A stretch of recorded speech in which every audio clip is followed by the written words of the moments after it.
खाती के करा के भेजी। राजा करेजा बोली उखिया ले आवे खाती के करा के भेजी। बोला बोला सूरज देव की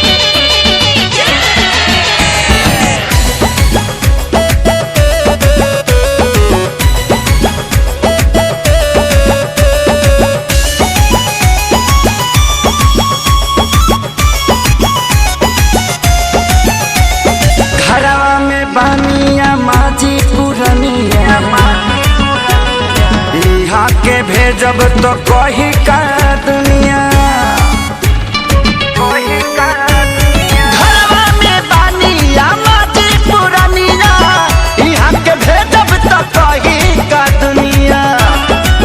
तरौरा पूजा में देखवनी ना तेजी तेजी। राजा करेजा बोली उखिया लियावे खाती के करा के भेजी।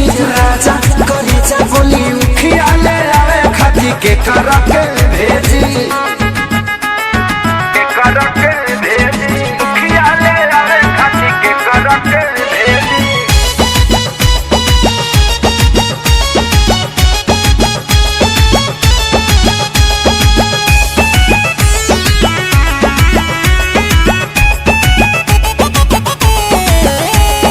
सैया खेसारी बड़ी बरता खीस। यादव राज बाट रउले बीस। हाँ सैया खेसारी बड़ी बरता खीस। यादव राज बाट रउले बीस। हारी कोई हमें करके ओजी एजी। राजा करेजा बोली उखिया ले आवे खाती के करा के भेजी। राजा करेजा बोली उखिया ले आवे खाती के करा के भेजी।